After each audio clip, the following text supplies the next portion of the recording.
ಕ್ರಿಸ್ತನಲ್ಲಿ ಅತ್ಯಂತ ಪ್ರೀತಿಯುಳ್ಳ ಪ್ರಿಯ ದೇವಜನರೇ, ತಮಗೆಲ್ಲರಿಗೂ ಕ್ರಿಸ್ತನ ಪವಿತ್ರ ನಾಮದಲ್ಲಿ ಪ್ರೀತಿಯ ವಂದನೆಗಳು. ಪ್ರಾರ್ಥನೆ ಮಾಡೋಣ. ಕಣ್ಣೆತ್ತಿ ಕೃಜೆಯನ್ನು ಪಾಪಾತ್ಮ ದೃಷ್ಟಿಸು, ಸ್ವಾಮಿಯ ಪ್ರೀತಿಯನ್ನೆಷ್ಟೆಂದು ಧ್ಯಾನಿಸು. ಆಶ್ರಮ ನಿನಗಾಗಿ ಶ್ರೀಯೇಸು ತಾಳಿದ, ನಿನ್ನ ಅಕ್ರಮಕ್ಕಾಗಿ ಸ್ವರಕ್ತ ಚೆಲ್ಲಿದ. ನಮ್ಮ ಪಾಪಗಳಿಗಾಗಿ ಆ ಕಲ್ವಾರಿ ಶಿಲುಬೆಯಲ್ಲಿ ತನ್ನ ಪ್ರಾಣವನ್ನೇ ಸಜೀವ ಯಜ್ಞ ಮಾಡಿ ನಮಗೆ ಪಾಪ ಕ್ಷಮಾಪಣೆಯನ್ನು, ನಿತ್ಯ ಜೀವದ ನಿರೀಕ್ಷೆಯನ್ನು ಅನುಗ್ರಹ ಮಾಡಿದಂಥ ಯೇಸು ಕ್ರಿಸ್ತನಲ್ಲಿ ತಂದೆ ದೇವರೇ, ಸ್ವಲ್ಪ ಹೊತ್ತು ನಿನ್ನ ವಾಕ್ಯವನ್ನು ಧ್ಯಾನ ಮಾಡುವಾಗ ನಿನ್ನ ಆತ್ಮನ ಜ್ಞಾನವನ್ನು ನಮಗೆ ಅನುಗ್ರಹ ಮಾಡ್ತಾ ಬರಬೇಕೆಂಬುದಾಗಿ ಜಗದೊಡೆಯನಾದಂಥ ನಜರೇತಿನ ಯೇಸುವಿನ ದಿವ್ಯನಾಮದಲ್ಲಿ ಭಕ್ತಿಯಿಂದ ಪ್ರಾರ್ಥಿಸುತ್ತೇವೆ, ನಮ್ಮ ಪರಮ ಪ್ರೀತಿಯುಳ್ಳ ದೇವರೇ, ಆಮೀನ್. ಈ ಸಮಯಕ್ಕೆ ನೇಮಕವಂಥ ಮುಖ್ಯ ಪ್ರಸ್ತಾಪ ಯೇಸುವಿನ ವಿಷಯವಾಗಿ ಸಭಾ ಹಿರಿಯರ ಪ್ರಶ್ನೆ. ಇದಕ್ಕೆ ಪೂರಕವಾಗಿ ಮತ್ತಾಯನ ಬರೆದ ಸುವಾರ್ತೆ 21ನೇ ಅಧ್ಯಾಯ 23ರಿಂದ 27 ವಚನ. ಅಧಿಕಾರ, ಬಲ ಮತ್ತು ಶಕ್ತಿ ಎನ್ನುವಂಥದ್ದು ಕಾನೂನಿನ ಅಂಗಗಳು. ಇಲ್ಲಿ ಯೇಸುವನ್ನು ಪ್ರಶ್ನೆ ಮಾಡುವುದನ್ನು ನೋಡ್ತೇವೆ. ನೀನು ಯಾವ ಅಧಿಕಾರದಿಂದ ಇದನ್ನು ಮಾಡುತ್ತೀ?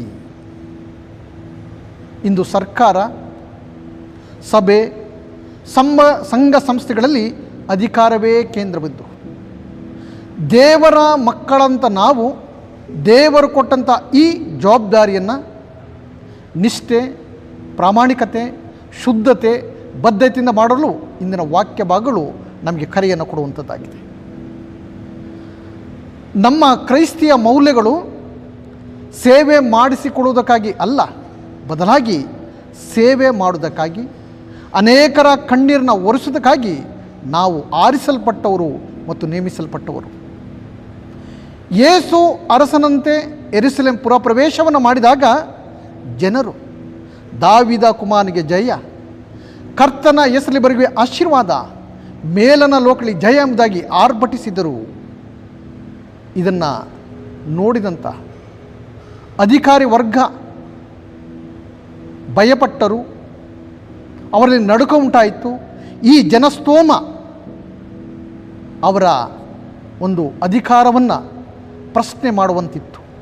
ಆದುದರಿಂದ ಯೇಸುವನ್ನು ಹೇಗಾದರೂ ಮಾಡಿ ತಪ್ಪಿನಲ್ಲಿ ಸಿಕ್ಕಿಸಬೇಕು, ಯೇಸುವಿನ ಬಗ್ಗೆ ಜನರಿಗೆ ತಪ್ಪು ಸಂದೇಶ ರವಾನೆಯಾಗಬೇಕೆಂಬುದಾಗಿ ಆಲೋಚನೆ ಮಾಡಿ ಪ್ರಶ್ನೆಗಳ ಮೇಲೆ ಪ್ರಶ್ನೆಯನ್ನು ಹಾಕುತ್ತಾ ಯೇಸುವನ್ನು ತಪ್ಪಿನಲ್ಲಿ ಸಿಕ್ಕಿಸಲು ಅವರು ನಿರಂತರವಾಗಿ ಪ್ರಯತ್ನ ಮಾಡುತ್ತಾರೆ. ಈ ಸಂದರ್ಭದಲ್ಲಿ ಧರ್ಮ ಮತ್ತು ರಾಜಕೀಯ ನಾಯಕರು ಒಟ್ಟಾಗಿ ಅಪವಿತ್ರವಾದಂಥ ಮೈತ್ರಿಯನ್ನು ಮಾಡಿಕೊಂಡು ಅವರು ಯೇಸುವಿಗೆ ಪ್ರಶ್ನೆಯನ್ನು ಮಾಡುತ್ತಾರೆ. ಸನ್ಹೆದ್ರಿನ್ ಸಂಘ ಯಹೂದಿ ಧರ್ಮದ ಒಂದು ದೊಡ್ಡ ಕೌನ್ಸಿಲ್. ಇವರೇ ನೀತಿ ನಿಯಮಗಳನ್ನು ಸ್ಥಾಪಿಸಿ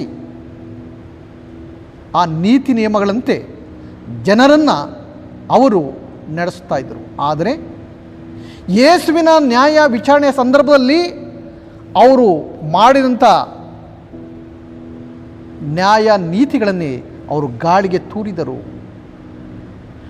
ಯೇಸುವಿನ ವಿಚಾರಣೆಯ ಅನೇಕ ಘಟನೆಗಳನ್ನು ನೋಡುವಾಗ ವಿಚಾರಣೆ ಬೆಳಿಗ್ಗೆ ಆಗಬೇಕಾಗಿತ್ತು, ಆದರೆ ರಾತ್ರಿ ವಿಚಾರಣೆ ಮಾಡಿದರು. ವಿಚಾರಣೆ ದೇವಾಲಯದ ಅಂಗಳದಲ್ಲಿ ಆಗಬೇಕು, ಆದರೆ ಅವರು ಅನ್ನನ ಮನೆಯ ಅಂಗಳದಲ್ಲಿ ಮಾಡಿದರು. ವಿಚಾರಣೆಗೆ ಕೋರಂ ಅಗತ್ಯತೆ ಇತ್ತು, ಸಂಖ್ಯಾಬಲದ ಅಗತ್ಯತೆ, ಆದರೆ ಆ ಸಂದರ್ಭದಲ್ಲಿ ಸಂಖ್ಯಾಬಲ ಇರಲಿಲ್ಲ. ಕಾರಣವೆಂದರೆ ಮಧ್ಯರಾತ್ರಿಯ ಸಮಯ. ಆ ಸಮಯದಲ್ಲಿ ನ್ಯಾಯ ವಿಚಾರಣೆ ಮಾಡುವಾಗ ಅನೇಕರು ನಿದ್ರಿಸ್ತಾ ಇದ್ದರು. ವಿಚಾರಣೆಗೆ ಸರಿಯಾದಂಥ ಸಾಕ್ಷಿಗಳ ಅಗತ್ಯ. ಆ ಸಮಯದಲ್ಲಿ ಸಾಕ್ಷಿಗಳು ಇರಲಿಲ್ಲ. ಇರುವಂಥ ಜನರನ್ನೇ ಪ್ರಚೋದಿಸಿ ಸುಳ್ಳು ಸಾಕ್ಷಿಗಳನ್ನು ಅವರು ಆ ಸಂದರ್ಭದಲ್ಲಿ ಯೇಸುವಿಗೆ ವಿರುದ್ಧವಾಗಿ ಮಾಡಿರುವುದಾಗಿ ನೋಡ್ತೇವೆ. ಒಂದು ವೇಳೆ ಸರಿಯಾದ ತೀರ್ಪು ಕೊಟ್ಟಿದ್ದರೂ ಕೂಡ ಅಪರಾಧಿಗೆ ಸುಮಾರು 24 ತಾಸುಗಳ ಸಮಯವನ್ನು ಅವಕಾಶ ನೀಡಬೇಕು. ಆದರೆ ಅವರು ಹಾಗೆ ಮಾಡಲಿಲ್ಲ. ರಾತ್ರಿ ತೀರ್ಪು ನೀಡಿದರೂ ಬೆಳಗ್ಗೆ ತೆಗೆದುಕೊಂಡು ಹೋಗಿ ಶಿಲುಬೆಗೆ ಹಾಕಿದರು. ಸನ್ನೆದ್ರಿನ ಸಂಘ ಅಧಿಕಾರವನ್ನು ದುರುಪಯೋಗ ಮಾಡಿಕೊಂಡರು. ತಮ್ಮ ಇಷ್ಟಕ್ಕೆ ಬಂದಂತೆ ಆ ಅಧಿಕಾರವನ್ನು ಉಪಯೋಗಿಸ್ತಾ ಇದ್ದರು. ಆದರೆ ಯೇಸುವಿಗೆ ಇದ್ದಂಥ ಅಧಿಕಾರವನ್ನು ನಾವು ಅವಲೋಕನ ಮಾಡಿಕೊಳ್ಳುವಾಗ ಸುವಾರ್ತೆಗಳಲ್ಲಿ ಭಾಳ ಸ್ಪಷ್ಟವಾಗಿ ಬರೆಯಲ್ಪಟ್ಟಿದೆ. ಯೇಸುವಿಗೆ ಇದ್ದಂಥ ಅಧಿಕಾರ ಅದು ದೈವಿಕವಾದಂಥ ಅಧಿಕಾರ, ದೇವರಿಂದಲೇ ಕೊಡಲ್ಪಟ್ಟಂಥ ಅಧಿಕಾರ. ಪುರ ಪ್ರವೇಶ ಮಾಡಿದಾಗ ಜನಸ್ತೋಮ ಯೇಸುವನ್ನು ಪ್ರಶಂಸಿತು. ದೇವಾಲಯದ ಶುದ್ಧೀಕರಣ ಮಾಡುವ ಸಂದರ್ಭದಲ್ಲಿ ಯೇಸು ದೈವಿಕ ಕೋಪವನ್ನು ಪ್ರಕಟ ಮಾಡಿ ಯಾರ ಮುಲಾಜಿಗೂ ಹೆದರಿಕೊಳ್ಳದೆ ದೇವರ ಮನೆಯನ್ನು ಶುದ್ಧ ಮಾಡುತ್ತಾನೆ. ಯೇಸುವಿನ ಮಾತಿನಲ್ಲಿ ಶಕ್ತಿ ಇತ್ತು. ತನ್ನ ಶಕ್ತಿಯ ಮೂಲಕ, ಮಾತಿನ ಮೂಲಕ ಅಂಜೂರದ ಮರ ಒಣಗಿ ಹೋಯಿತು. ಸಮುದ್ರದ ಅಲೆಗಳು ಹತೋಟಿಗೆ ಬಂದವು. ಸತ್ತ ಲಾಜರನ ಎಬ್ಬಿಸಿದನು. ಯೇಸು ತನಗಿದ್ದಂಥ ಅಧಿಕಾರವನ್ನು ಎಂದೂ ಕೂಡ ಸ್ವಂತ ಲಾಭಕ್ಕಾಗಿ, ಸ್ವಾರ್ಥಕ್ಕಾಗಿ ಬಳಸಿಕೊಳ್ಳಲಿಲ್ಲ. ಬದಲಾಗಿ ಮಾನವರ ಸೇವೆಗಾಗಿ, ಮಾನವರ ಪ್ರೀತಿಗಾಗಿ ಸದ್ವಿನಿಯೋಗ ಮಾಡಿದನು. ತನ್ನ ಅಧಿಕಾರದ ಗುರುತಾಕಿ, ತನ್ನ ಅಧಿಕಾರವನ್ನು ಉಪಯೋಗಿಸಿಕೊಂಡು ಶಿಷ್ಯರ ಪಾದಗಳನ್ನು ತೊಳೆದು ದೀನತೆಯನ್ನು, ಮಾನವೀಯತೆಯನ್ನು ಅದನ್ನು ತೋರುವುದನ್ನು ನೋಡುತ್ತೇವೆ. ಇಂದು ಈ ಅಧಿಕಾರ ನಮಗೆ ಒಂದು ಪಂಥಾಮಾನವಾಗಿದೆ. ದೇವರು ನಮಗೆ ಕೊಟ್ಟ ಅಧಿಕಾರ ಮತ್ತು ಸ್ಥಾನಗಳನ್ನು ನಾವು ಹೇಗೆ ಉಪಯೋಗ ಮಾಡಿಕೊಳ್ಳುತ್ತಾ ಇದ್ದೇವೆ? ಇದು ದೊಡ್ಡ ಪ್ರಶ್ನೆ.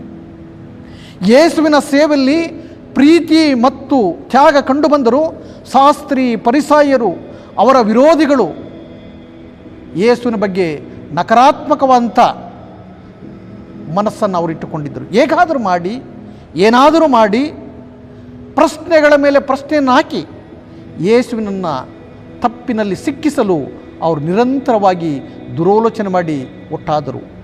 ಅವರು ಕೇಳುವಂಥ ಪ್ರಶ್ನೆಗಳು ಬಹಳ ಗೊಂದಲಗಳನ್ನು ಉಂಟು ಮಾಡುವಂಥ ಪ್ರಶ್ನೆಗಳನ್ನು ಕೇಳ್ತಾರೆ. ರಾಜಕೀಯ ಪ್ರಶ್ನೆ. ಕೈಸರನಿಗೆ ತೆರಿಗೆ ಕೊಡುವುದು ಸರಿಯೋ ಸರಿಯಲ್ಲವೋ ನಿನಗೆ ಹೇಗೆ ತರುತ್ತದೆ?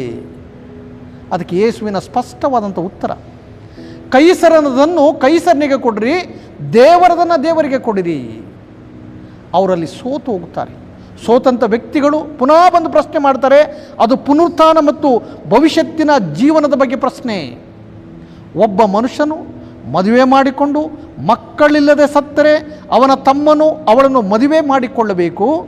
ಹೀಗೆ 3ನೇವನಿಂದ 7ನೇವರೆಗೂ ಅಣ್ಣ ತಮ್ಮಿಂದರು ಅವಳನ್ನು ಮದುವೆ ಮಾಡಿಕೊಂಡು ಮಕ್ಕಳಿಲ್ಲದೆ ಸತ್ತರೆ ಪುನರುತ್ಥಾನದಲ್ಲಿ ಆ ಸ್ತ್ರೀ ಯಾರ ಹೆಂಡತಿಯಾಗಿರುವಳು?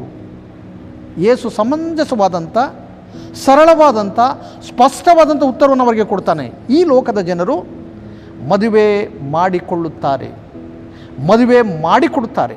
ಆದರೆ ಆ ಲೋಕವನ್ನು ಸತ್ತರೊಳಿಂದ ಪುನರುತ್ಥಾನವನ್ನು ಪಡೆಯುವುದಕ್ಕೆ ಯೋಗ್ಯರೆನಿಸಿಕೊಂಡವರು ಮದುವೆ ಮಾಡಿಕೊಳ್ಳುವುದೂ ಇಲ್ಲ, ಮದುವೆ ಮಾಡಿಕೊಳ್ಳುವುದೂ ಇಲ್ಲ. ಈ ಉತ್ತರವನ್ನು ಕೇಳಿ ಅವರು ತಮ್ಮ ಪ್ರಯತ್ನ ವ್ಯರ್ಥ ತಮ್ಮದಾಗಿ ನೆನೆಸಿ ಪುನಃ ಪ್ರಶ್ನೆಗಳನ್ನು ಮುಂದುವರಿಸ್ತಾರೆ. ಈಗ ನಾವು ಓದಿ ಕೇಳಿಸಿಕೊಂಡಂಥ ವಾಕ್ಯ ಭಾಗದ ಪ್ರಶ್ನೆ,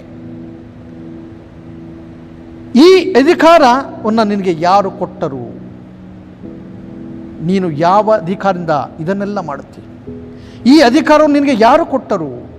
ಅದಕ್ಕೆ ಯೇಸುವಿನ ಉತ್ತರ, ದೀಕ್ಷಾಸ್ನಾನ ಮಾಡಿಸುವ ಅಧಿಕಾರವು ಯೋಹಾನನಿಗೆ ಎಲ್ಲಿಂದ ಬಂತು? ಪರಲೋಕದಿಂದಲೋ ಮನುಷ್ಯರಿಂದಲೋ?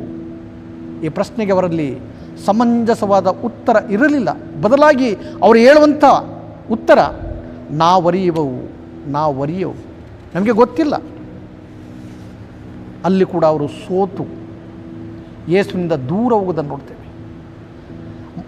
ಯೇಸುವಿನ ಜೀವನದಲ್ಲಿ ಕೇವಲ ಅಧಿಕಾರಿಗಳು, ಶಾಸ್ತ್ರಿ, ಫರಿಸಾಯರು ಮಾತ್ರ ಪ್ರಶ್ನೆ ಕೇಳಲಿಲ್ಲ, ಸೈತಾನನು ಕೂಡ ಪ್ರಶ್ನೆ ಮಾಡ್ತಾನೆ. ಮತ್ತಾಯನ ಸುವಾರ್ತೆ 4ನೇ ಅಧ್ಯಾಯ ಆರಂಭದ 11 ವಚನಗಳಲ್ಲಿ ಸೈತಾನನು ಯೇಸುವಿನ ಬಳಿಗೆ ಬಂದು ವಿಧ ವಿಧವಾಗಿ ಪ್ರಶ್ನೆಯನ್ನು ಮಾಡಿ ಸಿಕ್ಕಿಸಲು ನೋಡ್ತಾನೆ. ಅವನ ಪ್ರಯತ್ನ ವ್ಯರ್ಥವಾಗ್ತದೆ. 4ನೇ ಅಧ್ಯಾಯದ 11 ವಚನ ನೋಡ್ತೀವಿ. ಸೈತಾನನು ಸೋತವನಾಗಿ ಆಗ ಸೈತಾನನು ಆತನ ಬಿಟ್ಟನು. ಪ್ರಿಯರೇ, ಯೇಸು ಯಾವುದಕ್ಕೂ ಜಗ್ಗಲಿಲ್ಲ, ಯಾವುದಕ್ಕೂ ಬೊಗ್ಗಲಿಲ್ಲ. ತನ್ನ ಗುರಿಯ ಕಡೆಗೆ ಆತನು ಪ್ರಯಾಣ ಮಾಡುವುದನ್ನು ನೋಡ್ತೇವೆ. ಬೈಬಲ್ ಹೇಳ್ತದೆ, ಇಂದಿನ ದಿನಗಳಲ್ಲಿ ನಮಗೂ ಕೂಡ ಇಂಥ ಸವಾಲುಗಳು, ಸಮಸ್ಯೆಗಳು, ಪ್ರಶ್ನೆಗಳು ಬರುವಾಗ ನಮಗೆ ನೇಮಕವಾದ ಓಟವನ್ನು ಸ್ಥಿರಚಿತಿಯಿಂದ ಓಡಬೇಕು. ಯೇಸುವನ್ನು ಧರ್ಮ, ರಾಜಕೀಯ, ಸಂಪ್ರದಾಯ ಇವುಗಳ ಮಧ್ಯದಲ್ಲಿ ಸಿಲುಕಿಸಿ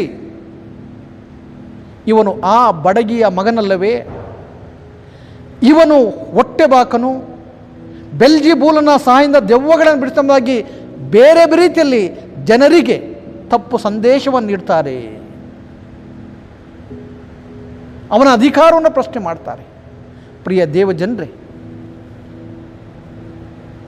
ಇಂದು ನಮಗೂ ಕೂಡ ಅನೇಕ ಜವಾಬ್ದಾರಿಗಳನ್ನು ಕೊಡಲ್ಪಟ್ಟಿದೆ, ಸೇವೆಯ ಜವಾಬ್ದಾರಿ ಕೊಡಲ್ಪಟ್ಟಿದೆ.